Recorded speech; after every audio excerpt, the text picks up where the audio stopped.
चलिए शुरू करते हैं। অবস্থান দেখে সঙ্গ দেয়, সেদিন থেকে মানুষের সাথে চলা ছেড়ে দিয়ে। ভাইয়া কিন্তু মানুষের সঙ্গে চলাফেরা করা বাদ দিয়েছে, মেয়ে নামক মাগির সাথে চলাফেরা করা বন্ধ করে। এই যে দেখুন তা প্রমাণ। হেই, কি অবস্থা তোমার? তোমার তোমার তোমার ফিলিংসটা কেমন এতদিন পর দেখা?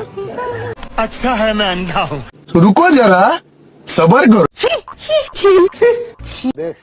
আমার সাদা মনে একটা কালো প্রশ্ন, আসলে কি তিনি মেয়ে? যদি মেয়েই হতো তাহলে তিনি কিভাবে ওই জায়গায় কামড় দেওয়ার কথা বলে? তাও সত্য। এটা কিন্তু জনি ভাইয়ের স্টাইল। জনি ভাই কিন্তু এমন ভাবে ধরে, একবারে নিষ্পাদ্য, একবারে গোনা নাই, মাসুম। তার মুখের ভাষা এতটাই ভালো সেটা কল্পনার বাহির। হ্যালো গাইস, আপনাদের কাছে আমার প্রশ্ন, আপু এখানে কি দেখাচ্ছে, কি বোঝাচ্ছে? আর মনে হয় তিনি তার দুধ দেখে কাস্টমার খুঁজছে।